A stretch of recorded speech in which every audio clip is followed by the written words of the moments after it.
Kalau sholat kamu ingin sempurna, maka sempurnakan dulu wudunya. Awas, hati-hati bu ya, bu. Lihat baik-baik.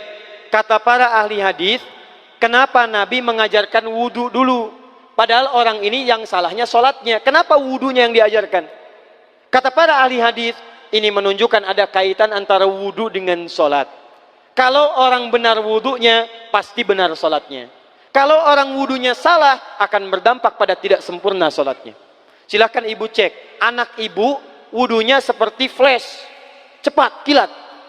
Secepat kilat, itu pasti menunjukkan sholatnya bermasalah. Nah sekarang bagaimana Nabi menunjukkan wudu yang benar? Yuk kita lihat pelan-pelan. Buka Quran surah kelima ayat ke-6, paling kiri sebelah atas. Ayo lihat sini, lihat. Kata Nabi, kalau sholatnya ingin sempurna dimulai dari wudu. Ya ayyuhalladzina amanu, kalimat wudu dibuka dengan kalimat iman. Idza qumtum ila shalah, kalau kamu ingin sempurna dalam menunaikan salat, faghsilu wujuhakum, maka mulai dengan menyempurnakan wudu. Lihat baik-baik, saya tidak bermaksud mengajarkan, hanya mengulang kembali apa yang kita pelajari. Yang pokok dalam wudu itu ada 4. Sisanya sunnah. Awas, kalau yang 4 ini tidak sempurna maka batal wudunya. 1, faghsilu wujuhakum, basuh wajahnya. Kalau disebutkan wajah dalam bab wudu, itu tidak ada yang lain kecuali bagian tampak muka. Gitu ya. Kalau yang punya jenggot, itu termasuk janggutnya di selai-selai. Kalau bapak kalau tidak punya jenggot atau belum punya jenggot, tidak usah maksa. Karena sunnah dalam hadis jenggot itu sunnah merawat, bukan menumbuhkan. Silakan buka tentang babul liha, bab jenggot.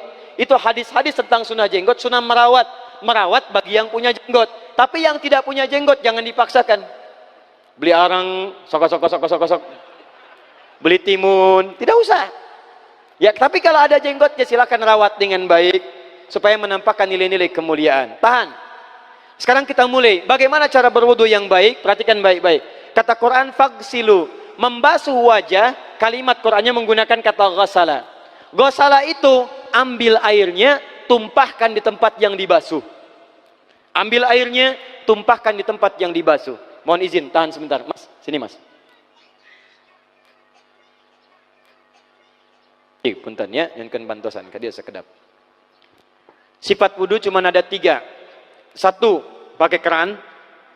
2, pakai gayung. 3, air yang mengalir. Ya, seperti di sungai, ada air mengalir itu nggak ada masalah. Tapi kalau menggunakan gayung, atau semisalnya, Nabi itu diriwayatkan dalam hadis, itu sangat menghemat air. Bahkan pernah beliau kemudian berwudu, kalau kita kemudian hitung, itu hanya sejumlah pak, seaqua gelas pak, cukup. Atau yang kedua, menggunakan keran ya. Kalau sekarang kita ada keran, contoh ini kerannya. Ya, kerannya agak tinggi sedikit. Dan kita sesuaikan. Ambil airnya. Misal contoh, ghasala itu bukan ditumpahkan, ambil air, tumpahkan di tempat yang akan dibasuh begini. Yang telunjuk itu kemudian menghapus atau menghilangkan kotoran di sela-sela mata, contoh. Yang jempol menghilangkan kotoran di sela-sela telinga bagian belakang di sini. Ya. Jadi kalau misalnya saya mulai ambil airnya, kemudian saya tumpahkan di sini, yang telunjuk membersihkan di jari-jari di sini, di sela-sela mata. Yang jempol kemudian membersihkan di sela-sela di bawah telinga sini. Kemudian di selesai. 1. Tahan sebentar ya, ini praktek dulu sebentar. 2. Wa aidiakum ilal marafiq, ini yang sering keliru. Dan tangan sampai siku. Ingat, tangan bahasa Arabnya yadun. Tapi dalam ibadah itu selalu diberikan batas. Misal, ini kafun. Ini asabi'. Ini sampai sini ruslun. Sampai sini, Bapak Ibu sekalian, ini namanya mirfaq, jamannya marafiq. Sampai sini katif. Dari sini ke sini itu yad, tangan. Dalam bab salat, bab wudu, bab ibadah, tidak pernah Al-Quran dan hadis menyebutkan tangan kecuali diberikan batasnya. Contoh, kita saat akan takbir, Allahu Akbar. Lihat An-Nasai nomor hadis 886. Kata Nabi, fawadu'a kaffahul yumna. Maka orang salat itu meletakkan telapak tangan yang kanannya alal yusra, di punggung yang kirinya. Jadi begitu takbir Allahu Akbar, yang kanan meletakkan di punggung kiri. Apa batas meletakkannya? Cuman sampai 3. 1, yang telapak ke punggung begini, jadi boleh begini. Yang kedua, pergelangan ketemu pergelangan begini. Rusgun ala rusgin. Jadi begitu takbir Allahu Akbar, ini boleh. Tapi nggak usah diukur Pak ya, jangan telat. Allah, pas, cepat. Boleh nanti lebih sedikit ke sini. Yang tidak boleh, awas, ini dilarang dalam hadis. Yang tidak boleh kata Nabi, jangan engkau bersedekap seperti orang sombong. Kata para ulama bagaimana? Ketika tangannya bertemu dengan mirfaknya begini. Ah, ini awas, sedekap yang dilarang, hati-hati. Kadang-kadang ada orang menes ke puncak subuh-subuh sholatnya begini. Ya, awas nih. Cuman 3, kalau tidak begini, begini, atau begini. Dan saat mengangkat itu cepat Pak. Hadisnya cepat. Fawadu'a. Fa itu di ilmu nahu harfu atfin rabitin baina syai'aini bila hudud. Huruf yang menyambungkan dua peristiwa tanpa jeda, cepat. Jadi antara mengangkat dengan meletakkan, langsung angkat Allahu Akbar. Tidak ada gerakan lain.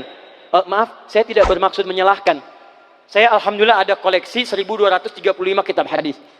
Saya mencari gerakan dari ngangkat ke meletakkan begini, tidak menemukan gerakan lain. Karena itu jangankan hadis-hadis yang sahih, di kitab hadis palsu pun pemalsu hadis tidak tertarik memasukkan hadis ini.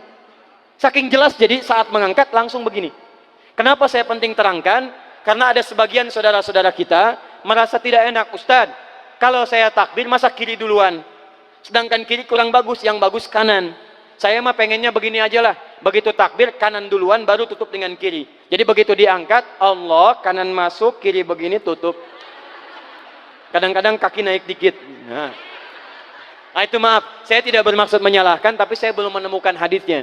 Dan pemalsu hadis pun tidak tertarik memalsukan hadis ini karena saking jelasnya, angkat tutup. Jelas ya? Nah, sekarang lihat sini. Dalam bab wudu, bahasa Qur'annya mengatakan wa aidiakum ilal marafiq, dari tangan sampai siku. Ila dalam ilmu nahu harful ghayah, huruf yang menunjuk pada tujuan, batas dari ke.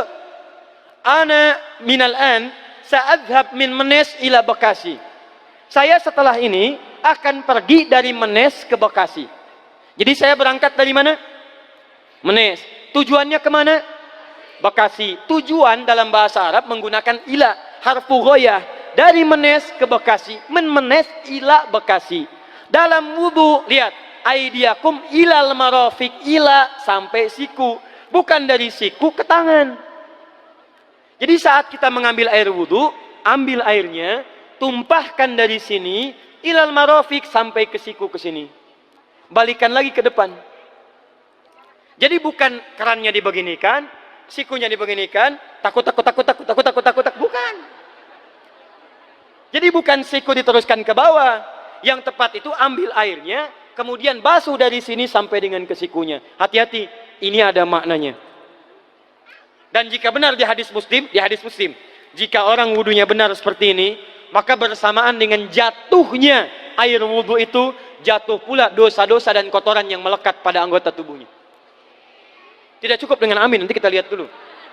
Teruskan, saya baru caranya dulu nih. Awas.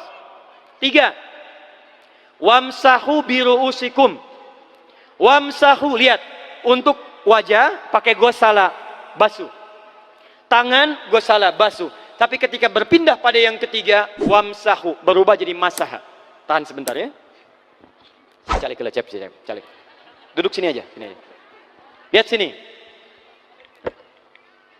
Ya, pilih. Duduk di sini atau ngapus. Ah, sudahlah. Datang sendiri, nulis sendiri, ngapus sendiri, luar biasa. Cuman di Menes ini. Ini awas, ini penting ini Bu ya, penting. Saking pentingnya susah dihapusnya tuh. Dah sini aja. Masaha. Sudah. Masaha artinya mengusap. Kalau yang tadi membasuh, kalau masaha mengusap. Jadi yang ketiga ini tidak usah dibasuh. Jangan tumpahkan air di tempatnya, tumpahkan airnya kemudian usap tempatnya. Pertama, wamsahu biru'usikum. Masya Allah, kata Allah, bagian ketiga usap kepalanya. Awas, hati-hati. Tangan selesai pindah. Pindah kemana? Bukan ke rambut, tapi kepala. Kepala. Jadi dalam bab wudu yang diusap bukan rambutnya, kepalanya. Itulah keadilan Allah. Kalau yang diusap kepalanya, semua manusia yang hidup pasti punya kepala. Tapi kalau yang diusap rambutnya, ada ketidakadilan. Karena tidak semua orang punya kepala, punya rambut. Tuh. Nah sekarang lihat sini. Ketika kita diminta mengusap kepala, bahasanya masaha. Masaha itu begini. Ini saya punten. Bismillah. Ini ya. Ambil airnya, tumpahkan, baru kemudian diusapkan ke kepalanya. Paham ya? Kalau yang gosala, ambil, tumpahkan di tempat yang akan dibasuh. Tapi kalau masaha, hati-hati. Ambil airnya, tumpahkan, baru diusap. Jadi bukan diambil air, tumpahkan di kepala begini. Paham? Tahan sebentar. Dan ini menggunakan huruf ba, Masya Allah. Ba, lihat, wajah tidak pakai ba. Tangan tidak pakai ba. Tapi khusus untuk kepala, pakai ba. Wamsahu bi. Huruf ba dalam ilmu nahu, coba dibuka yang suka ngaji, buka kitab Bughnil Labib an Kutubil A'arib halaman 29 sampai dengan 59. Di situ ada penjelasan karya Ibnu Hisham Al-Ansari. Ibnu Hisham Al-Ansari. Itu ada penjelasan tentang makna huruf ba. Huruf ba itu punya 14 arti dalam bahasa Arab. Ada ilsaq, ada istighraq, ada muhabah, ada ba li tab'id. Ba li tab'id dibagi dua. Tab'id ma'al hudud wa tab'id bila hudud. Nah yang ba ini, ba, kenapa pakai ba? Kata para ulama, dari huruf ba yang 14 ini ada 3 makna yang diterapkan dalam ayat wudu. Satu, istighraq. Istighraq itu membasuh keseluruhan. Jadi kalau kita ingin wudu, ambil airnya, tumpahkan, basuh keseluruhan dari depan sampai ke belakang begini. Balikan lagi. Yang kedua, at-tab'id ma'at tahdid. Sebagian tapi dengan batas. Kata Imam Asy-Syafi'i, di mana batasnya ubun-ubun? Diboleh kalau kita mau wudu, misalnya ibu tidak bisa membasuh keseluruhan. Sedang pakai kerudung misalnya, jilbab nggak bisa dibuka. Tempat wudunya terbuka. Anda tinggal ambil air wudu, kemudian tumpahkan sedikit, boleh diusapkan bagian kepala sampai ubun-ubun. Sah wudunya. 3. At-tab'id min duni tahdid. Sepanjang disebut bagian kepala. Masuk kepala nggak ada batas. Ini kepala bukan? Ini kepala? Ini kepala? Nah, jadi kalau Anda berwudu mengusap bagian kepala, itu sudah sah walaupun bagian tertentu diusap di kepalanya. Kapan ini dipraktikkan? Kata Imam Malik, kata Imam Abu Hanifah, ini dipraktikkan kalau seorang memiliki satu sakit di kepalanya yang tidak memungkinkan dibasuh keseluruhan. Misal, mohon maaf, ya ada orang misalnya, mohon maaf ya, tiba-tiba sedang jalan di kebun, tuh jatuh duren. Anak duren ya, jangan duren yang besar. Tiba-tiba nimpa misalnya. Duren teh bahasa rangatnya kadu, Bu, ya. Kadupak, kaduhung, ya, dan seterusnya. Kadu. Nah, nimpa kepalanya, bocor misalnya. Kemudian dalam bocor itu diperban, kata dokter tidak boleh kena air. Saat bagian kepala yang tidak boleh kena air itu, bukan berarti wudunya kemudian bisa batal atau boleh tayamum karena tidak bisa mengusap kepala. Kata para ulama, boleh dia mengusap bagian kepala yang lain yang tidak terluka. Itulah kenapa Allah memberikan huruf ba di sini untuk kemudahan bagi kita dalam menunaikan wudu. Tapi pastinya yang dibasuh kepalanya bukan rambutnya. Jadi kalau ada laki-laki sudah dandan, sisiran, rapi, tiba-tiba keran dibuka, yang diusap cuma rambutnya, ulak. Nah, itu batal wudunya. Tidak sah. Harus diulang. Terakhir kaki. Kaki dibasuh sampai dengan bagian mata kakinya, dan ini tidak perlu saya terangkan karena mudah bagi kita untuk mempraktekannya.